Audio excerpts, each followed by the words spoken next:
Hello all, how are we all? Now, I've been asked a few questions about how I actually got into writing books and so on. So, what I thought I would do is I would run through a bit of. This is not a hard and fast way of doing things, this is just the way I prefer to do it, but this is, for what it's worth, what I would do is if you want to be a writer and get published. So, the first thing I would say before you can be a good writer is you've got to be a good reader.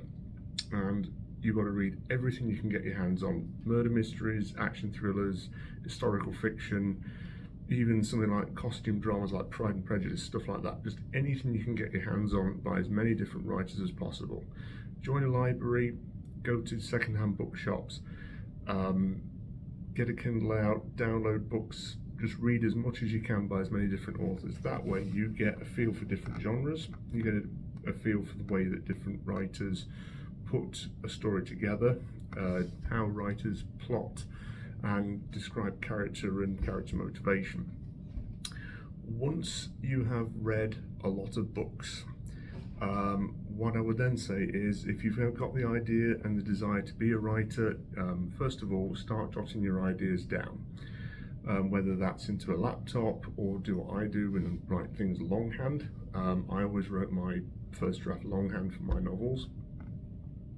Whatever works for you. Once you've got that, then start writing. Generally, a first draft is usually about 40,000 words. That's how long mine were. So about 80 or 90 sides of A4, something like that.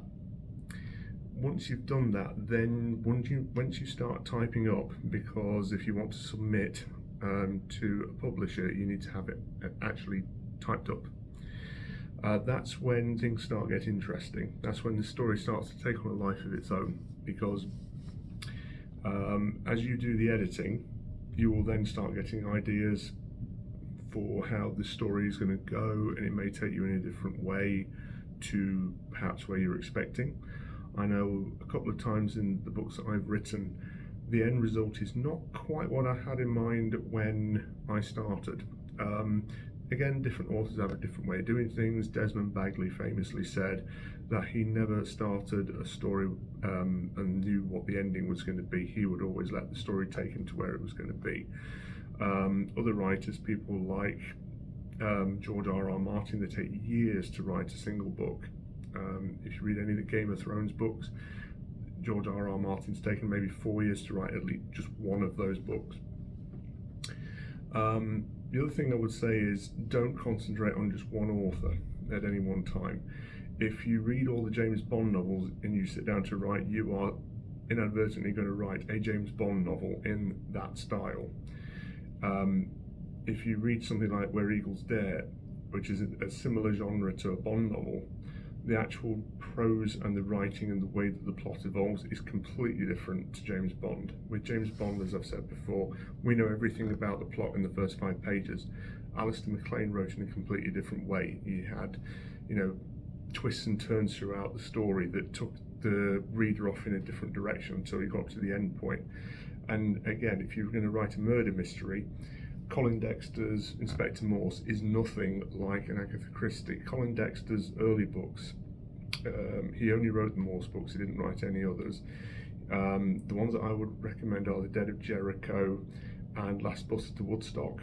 I find that the later Inspector Morse books kind of disappeared up their own arse because they were just more complicated than they needed to be. Compare that to something like 10 Little Indians by Agatha Christie, where the plot is quite straightforward for a murder mystery anyway. It's certainly a different way of putting together a similar type of story. So read as much different fiction by as many different authors as possible. That gives you those ideas. Once you have written your draft and you have got it into a situation where you think that you are ready to submit it, a couple of things you need to know. First of all, be prepared for a lot of rejection. First of all, you're going to need to get an agent. You can't just submit a book or a manuscript for a book straight to a publisher, because they will knock you back and say, get an agent before you submit to us. What will happen then is you need to find an agent. So you need to send out email after email after email after email. and I went through about 50 or 60 rejections before I even got somebody to bite. Fortunately, I got picked up after about 2 or 3 months of querying. But yeah, just get on that gravy train and start sending out those emails, 5, 10 a day, as many as you can. Be prepared to check the agent's website to make sure that if you submit to one agent, you're not submitting to another agent in the same agency by mistake, because you will get a knockback. Be very careful how you word your letter of approach.